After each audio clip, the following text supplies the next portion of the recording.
भगवान शिव ने बताया, स्त्री को कौन सा फूल सूंघने मात्र से ही उसे पुत्र रत्न की प्राप्ति होती है। दोस्तों, एक समय की बात है जब भगवान शिव और माता पार्वती कैलाश पर्वत पर विश्राम कर रहे थे। तभी माता पार्वती भगवान शिव से कहते हैं, हे स्वामी, मैंने एक गांव में आपका बहुत ही सुंदर मंदिर देखा। उस मंदिर की ओर बहुत से लोग आ जा रहे थे। कुछ लोग थे जिनके पास चार चार पुत्रियां थीं और कुछ के पास चार चार पुत्र थे। लेकिन जिनके पास पुत्र नहीं थे, वे माता पिता बहुत दुखी दिखाई दिए। वे पुत्र प्राप्ति के लिए अनेक पूजा पाठ कर रहे थे, लेकिन उनकी सूनी गोद नहीं भर पा रही थी।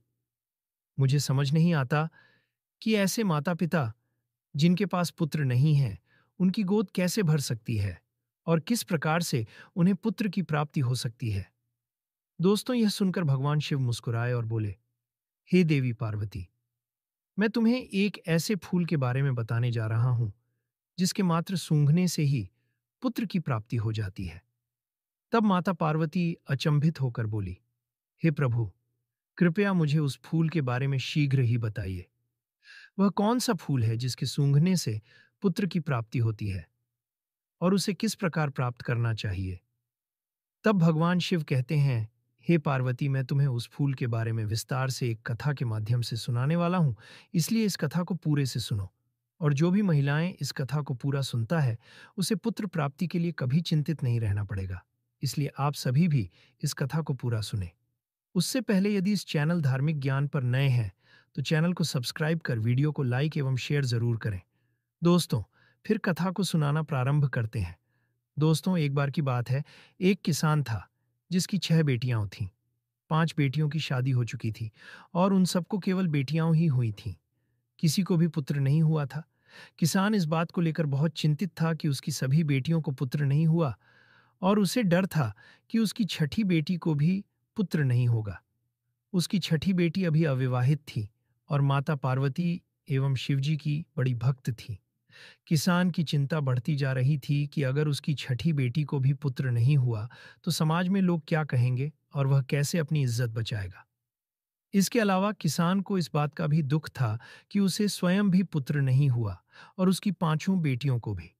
किसान अक्सर जंगल में काम करने जाता था और अपनी सबसे छोटी बेटी को भी अपने साथ ले जाता था ताकि वह उसकी मदद कर सके। एक दिन किसान जंगल में काम कर रहा था और काम करते करते काफी देर हो गई। दोपहर की तेज धूप में किसान थक गया और उसने गर्मी से परेशान होकर अपने कपड़े उतार दिए और घास पर रख दिए। फिर वह काम में जुट गया। जब उसका काम समाप्त हो गया तो उसने अपनी बेटी से कहा, बेटी, जाओ मेरे कपड़े लेकर आओ। जब उसकी बेटी घास के पास पहुंची तो उसने देखा कि वहां एक नाग बैठा हुआ था। वह नाग को देखकर घबरा गई और डर के मारे वापस अपने पिता के पास आकर बोली, पिताजी, वहां एक नाग है। मैं उसे उठाने से डर रही हूं। मुझे क्या करना चाहिए? तब किसान ने अपनी बेटी की बात सुनकर कहा, डरने की जरूरत नहीं है। तुम उस नाग को एक तरफ हटा दो और मेरे कपड़े लेकर आ जाओ। ऐसा कहकर किसान घर चला गया। मित्रों, फिर आगे भगवान शिव कहते हैं, हे देवी पार्वती। फिर उसकी बेटी भी किसान के पीछे पीछे घर आ गई। फिर अगले दिन बेटी को फिर से जंगल में जाना था। उसने कहा, पिताजी, आप परेशान ना होइए। आप नागों को दूर फेंकने के लिए कहते हैं, मगर यदि मैं नाग को फेंक दूंगी तो उसे चोट लग जाएगी। किसान की लड़की मन ही मन में उस नाग की मदद करना चाहती थी। वहीं अपनी छोटी बेटी की बात को सुन करके किसान ने कहा, मुझे मेरे कपड़े लाकर दो। आगे तुम्हें उस नाग के साथ में कैसा व्यवहार करना है, यह तुम जानो। मित्रों, इस प्रकार किसान की बात सुन करके किसान की छोटी बेटी उस नाग के पास गई और उस नाग से कहा, हे मेरे प्यारे छोटे भाई, क्या तुम लेटने के लिए मुलायम जगह चाहोगे? वहीं नाग ने किसान की पुत्री की ओर उज्ज्वल और मैत्रीपूर्ण आंखों से देखा, मानो वह कुछ कहना चाहता हो। इसीलिए किसान की लड़की ने उस जहरीले नाग के भाव को समझकर कि कुछ खरपतवार इकट्ठा की और उस नाग के लिए एक अच्छा सा नरम जगह बना दी और फिर उस नाग से कहा, तुम इस नरम जगह में लेट जाओ। मित्रों, फिर जैसे ही किसान की लड़की ने उस नाग को उस जगह पर लेटा आया तो वह नाग किसान की लड़की से कहने लगा और उससे पूछा, क्या तुम मेरी सेवा में आना चाहोगी? मैं जानता हूं तुम्हारे पिता बहुत ही गरीब हैं और वह मुझे दूर फेंकवाना चाहते थे क्योंकि उन्हें उनके कपड़े मिल सके, क्योंकि मैं गर्मी में बहुत परेशान हो रहा था, इसलिए तुम्हारे पिता के कपड़ों में बैठ गया। तुम बहुत अच्छी लड़की हो, मैं तुम्हें पसंद करता हूँ। तुम केवल बस हर दिन लगभग कुछ घंटे मुझे अपने साथ घुमाने के लिए ले चला करो। इसके लिए मैं तुम्हें रोजाना बहुत सारा धन दूंगा और मजदूरी और खाना भी दूंगा। यदि तुम 3 वर्ष तक ऐसा करो तो मैं जादू से छुटकारा पा से लूंगा, क्योंकि मैं एक जादुई राजकुमार हूं। और फिर राजकुमार बनते ही, यानी अपने असली रूप में आते ही, मैं तुम्हारे साथ में विवाह भी कर लूंगा। दोस्तों, फिर आगे भगवान शिव कहते हैं, हे देवी। वहीं नाग की बात को सुनकर वह लड़की तैयार हो गई। लड़की ने कहा, मैं आपकी सेवा करने के लिए तैयार हूं। आप जैसा कह रहे हैं मैं वैसा ही करूंगी। तो नाग ने कहा, फिर कल इसी समय पर तुम आ जाना। और फिर वह लड़की वापस आने का वचन देकर अपने पिता के कपड़े लेकर के घर वापस आ गई और वहीं रात को खाना खाने के बाद सो गई। और फिर जब सुबह को उठी तो उसने अपने पिता किसान से कहा, पिताजी, आपके कपड़े मैंने लाकर आपको दे दिए। अब तक मैंने अपनी और आपकी गरीबी देखी है। मैं काफी समय तक घर पर रह चुकी हूं। अब मैं दुनिया में अपनी किस्मत आजमाने जा रही हूं। आप मुझे जाने की अनुमति देने की कृपा करें। मित्रों, फिर वह किसान अपनी लड़की को कहीं भी जाने की अनुमति देना नहीं चाहा, तो फिर भी वह लड़की अपने पिता से कहा, चाहे उसे भीख ही क्यों ना मांगनी पड़े, मगर अब मैं भाग्य को बदल कर ही रहूंगी। और ऐसा कह करके किसान की लड़की जो थी जंगल में चली गई। फिर वह जंगल में गई और जल्दी ही उसे वहीं नाग मिल गया। फिर वह उसके आने से बहुत ही प्रसन्न हुआ और नाग ने उससे कहा, अब तुम आ गई हो तो मुझे थोड़ा इधर उधर घुमाने के लिए ले चलो। तब किसान की लड़की ने वैसा ही किया। फिर किसान की लड़की ने उस नाग को अपने पीछे पीछे घूमने के लिए लेकर चल दी। मित्रों, फिर आगे भगवान शिव कहते हैं, हे पार्वती, जब शाम में घुमाते घुमाते पहले ही दिन का समय समाप्त हुआ तो उस जंगल में एक शानदार महल अचानक प्रकट हो में गया। जो उस महल में एक बड़ा सा कमरा था जिसमें एक बड़ी मेज थी जो खाने पीने की चीजों से सजी हुई थी, जो उस लड़की अपने पूरे जीवन काल में कभी नहीं देखी थी। फिर तो किसान की लड़की ने भरपेट खाना खाया और फिर बिस्तर पर चली गई।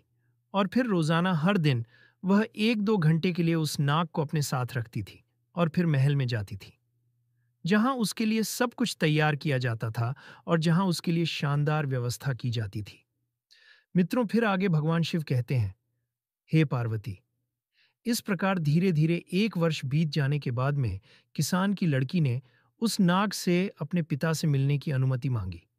तो नाग ने कहा, तुम्हारी इच्छा अपने पिताजी से मिलने की है तो जाओ मिल आओ और अगले दिन वापस लौट आना। दोस्तों, फिर नाग इस शर्त पर सहमत हुआ कि वह तुरंत लौट आएगी। इस प्रकार किसान की लड़की ने अपने पिता और अपने बहनों के लिए सोना और अन्य कीमती चीजें ले लीं और अपने घर चली आई। जब वह अपने खजाने के साथ में अपने पिता के पास पहुंची तो उसके पिता और उसकी बहन जानना चाहती थीं कि यह सारा सामान उसे कहाँ से मिला है और इसका मालिक कौन है। लेकिन उस लड़की ने उन्हें कुछ भी नहीं बताया, क्योंकि नागराज ने उसे ऐसा करने से मना कर दिया था। यहाँ तक कि किसान और उसकी 5 बेटियों ने उसको बहुत ज्यादा मारा पीटा, लेकिन उसने कुछ भी नहीं कहा। और वहीं अगले दिन वह लड़की उस नाग के पास वापस जंगल में चली गई और फिर उस नाग को हर दिन 1 या 2 घंटे तक घुमाने ले जाती रही। इस प्रकार दूसरे वर्ष के अंत में एक बार फिर वह अपने पिता और अपनी बहनों से मिलने गई और इसी प्रकार तीसरे वर्ष के अंत में भी मिलने गई। इसी प्रकार वहीं जब किसान की लड़की तीसरी बार नाग को छोड़ करके अपने पिता और अपनी बहनों से मिलने के लिए गई, जो उससे जाने से पहले नाग ने कहा था कि आज तुम तुरंत लौट कर आना, कल तक नहीं रुकना। और इस प्रकार वह लड़की आने का वचन देकर कि उस नाग को छोड़ करके चली गई। दोस्तों, उधर जब वह लड़की अपने पिता के पास पहुंची तो उसके पिता और उसकी बहनों ने इस बात पर जोर दिया कि जो धन वह अपने साथ लेकर आती है, सोना चांदी आदि, उसका असली मालिक कौन है और वह किसके यहाँ पर काम करती है। वहीं उस लड़की ने अपने पिता और अपनी बहन को कुछ भी नहीं बताया, तो किसान ने उसे घर से बाहर जाने देने से इनकार कर दिया।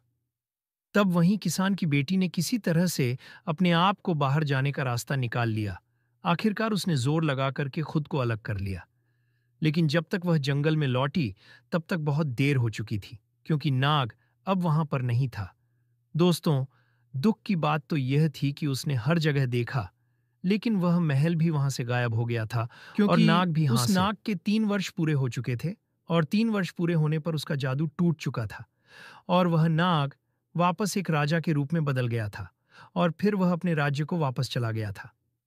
दोस्तों, उधर उस नाग को जंगल में ना पाकर के वह लड़की बहुत परेशान होने लगती है और सोचने लगी शायद मेरे पिता और मेरी बहनों ने मुझे घर पर ना रोका होता तो शायद आज वह नाग मेरे पास होता। दोस्तों, तब उस लड़की ने उस नाग को दुनिया भर में खोजने को पार करने के बाद लड़की को एक महानगर दिखाई दिया जहां राजा रहता था।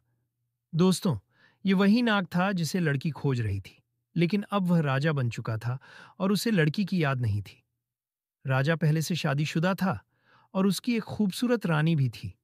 नाग ने जब राजा का रूप लिया तो वह उस किसान की लड़की को भूल गया। राजा और रानी का कोई संतान नहीं थी और रानी राजा की संपत्ति अपने परिवार को दिलवाना चाहती थी। फिर एक दिन एक दाई भेष बदलकर महल में आई और रानी से काम मांगा तो रानी ने सोचा कि यह औरत सूत काटने का काम करेगी, तो उसने उसे महल में रख लिया। जब लड़की ने पहला सेब खोला तो उसमें से सोने की तकली निकली, जिससे रानी ने तकल्ली देखी और उसे बहुत पसंद आई। उसने लड़की से कहा, मैं इसे खरीदना चाहती हूँ। लड़की ने कहा, यह बिक्री के लिए नहीं है, लेकिन अगर तुम मुझे एक रात राजा के साथ सोने दोगी तो यह तकली मैं तुम्हें दे दूंगी। रानी को सोने की तकली इतनी पसंद थी कि उसने यह शर्त मान ली।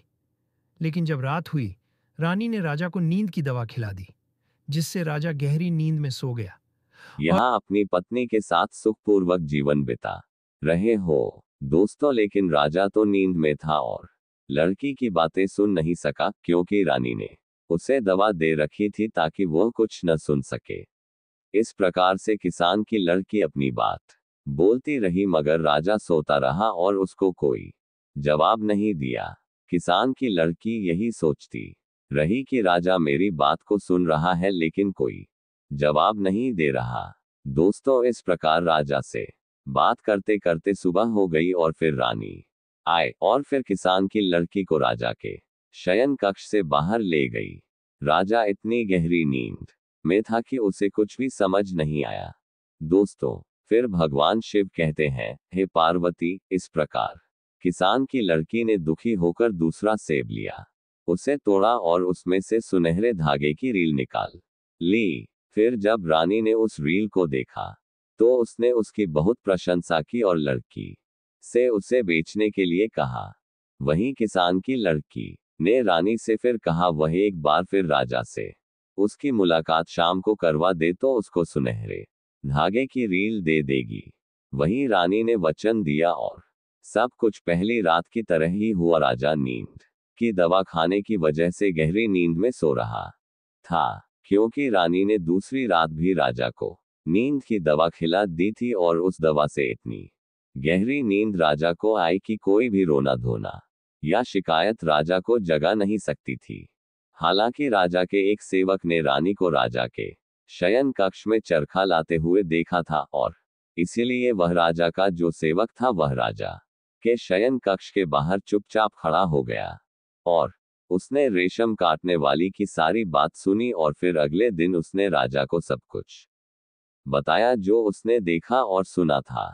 दोस्तों, इस प्रकार जब राजा को मालूम पड़ गया कि जब मैं नाग था और एक लड़की ने जो किसान की लड़की थी मेरी बहुत सेवा की और मैंने उससे शादी का वादा किया था, आज वह मुझे ढूंढते हुए मेरे महल तक आ गई है, मुझे उससे मिलना चाहिए। दोस्तों, लेकिन राजा क्या कर सकता था। सुबह होते ही रानी जो थी उस किसान की लड़की को राजा के शयन कक्ष से बाहर ले गई थी। दोस्तों, इधर तो राजा किसान की लड़की से मिलने के बारे में सोच रहा था और उधर किसान की लड़की ने अपना आखिरी सेब खोला तो वह सुनहरे चरखे वाला था। वहीं जब रानी ने इस बार सुनहरा चरखा देखा तो उसने कहा यदि वह उसको सोने का राजा के साथ उसे सोने देगी। वहीं किसान की लड़की मान गई और उस शाम रानी ने एक बार फिर अपने राजा को नींद की दवा दी। लेकिन इस बार राजा सचेत था, क्योंकि इस बार सेवक के द्वारा उसे सारी बात मालूम पड़ चुकी थी। वहीं राजा ने इस बार दवा पीने का केवल नाटक किया। उसने चुपके से दवा को डेस्टिन में डाल दिया और फिर लेट गया और सोने का नाटक करने लगा। वहीं जब राजा सो गया तो रानी जो थी किसान की लड़की को, यानी सूत काटने वाली को, राजा के शयन कक्ष में लेकर आ गई। लड़की उदास होकर के राजा के बिस्तर के पास में गई और वहीं पर खड़ी होकर फूट फूट कर रोने लगी और कहने लगी, अब मुझे पता चला है कि कृतज्ञता दुनिया का चलन है। 3 साल तक मैंने तुम्हें नाग रूप में तुम्हारी खातिर मुझे अपने पिता और बहनों से मार और कठोर शब्द मिले। कांच के पहाड़ पर चढ़ने के लिए मेरे हाथ और घुटनों में घोड़े की नाल बंधी थी और तुम ये सब कुछ भूल गए और रानी के साथ में रह करके सुखपूर्वक जीवन जी रहे हो। अब मेरा क्या होगा? दोस्तों, फिर आगे भगवान शिव कहते हैं, हे देवी, इस बार राजा सब कुछ चुपचाप सुनता रहा, लेकिन सोने का नाटक करता रहा। राजा ने मन ही मन सोचा कि एक मेरी रानी है जिसके लिए मैं इतना प्यार करता हूं और वह मेरी संपत्ति को अपने मायके वालों को देना चाहती है। वह मुझे सम्मान तक नहीं देती। वहीं दूसरी ओर एक गरीब किसान की बेटी है जो मुझे ढूंढते हुए यहां तक आई और जब मैं नाग के रूप में था तब उसने मेरी सच्चे दिल से सेवा की। ये सब सोचकर राजा ने अगले दिन एक बड़े उत्सव और भोजन का आयोजन किया। राजा ने रेशम काटने वाली उस किसान की बेटी को अपने दाहिनी ओर बैठने के लिए आमंत्रित किया। फिर भरे दरबार में राजा ने उस किसान की लड़की से विवाह कर लिया और सभी ने आनंदपूर्वक भोज किया। फिर शादी के बाद जब पहली रात किसान की बेटी सो रही थी, जो कि लक्ष्मी जी की उपासक थी, वह मन ही मन पुत्र की कामना लेकर सो रही थी। उसी रात लक्ष्मी जी उसके सपने में आईं और उससे कहा, बेटी, चिंता मत करो, मैं तुम्हें एक ऐसे फूल के बारे में बताती हूं जिसे मासिक धर्म समाप्त होने के बाद कोई भी स्त्री सूंघे और फिर पति के साथ मिलन करे तो निश्चित ही उसे पुत्र की प्राप्ति होगी। माता लक्ष्मी ने आगे कहा, बेटी, शाम को सूर्यास्त के समय बगीचे के उत्तर पश्चिम कोने में लाल गुलाब और सफेद गुलाब के फूलों की टहनी को, जिस पर सुंदर और पूर्ण विकसित गुलाब लगे हों, एक थाली से ढक देना चाहिए। फिर अगली सुबह सूर्योदय के समय उसे हटा देना चाहिए। यदि तुम्हें पुत्र चाहिए तो लाल गुलाब को सूंघना और पुत्री चाहिए तो सफेद गुलाब को सूंघना। ध्यान रहे, गलती से दोनों फूलों को एक साथ सूंघना नहीं चाहिए। किसान की बेटी ने राजा को अपने इस स्वप्न के बारे में बताया। फिर राजा ने एक सुंदर बगीचे में सफेद ने और लाल गुलाब के पौधे लगवाए। जब पौधों पर फूल खिले तो राजा ने एक सफेद और एक लाल फूल की टहनी को लेकर रात में उल्टा दबा दिया। सुबह किसान की बेटी ने मासिक धर्म से निवृत्त होकर स्वच्छ हो जाने के बाद लाल गुलाब को सूंघा और राजा के साथ संबंध स्थापित किए। इससे उसे गर्भ धारण हुआ और समय पूरा होने पर उसने एक पुत्र को जन्म दिया, जिससे राजा ने इस खुशी में पूरे राज्य में ढोल नगाड़े बजवाए और मिठाइयां बांटी। इतना ही नहीं, किसान की बेटी ने अपने पिता और बहनों को भी इस फूल की शक्ति के बारे में बताया। यहां तक कि उसने राजा की पहली रानी को भी यह बात बताई। जो लोग पुत्र चाहते थे, उन्होंने लाल गुलाब को सूंघा और उन्हें पुत्र की प्राप्ति हुई, जबकि जिन्हें पुत्री चाहिए थी, उन्होंने सफेद गुलाब को सूंघकर पुत्री को जन्म दिया। फिर भगवान शिव ने माता पार्वती से कहा, हे देवी, इस प्रकार उनके घरों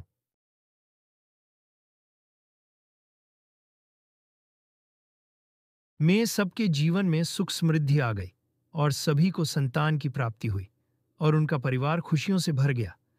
तो दोस्तों, इस प्रकार भगवान शिव ने माता पार्वती को कथा सुनाई। मैं आशा करता हूं कि आपको यह कथा पसंद आई होगी और यदि इस चैनल धार्मिक ज्ञान पर नए हैं तो चैनल को सब्सक्राइब कर वीडियो को लाइक एवं शेयर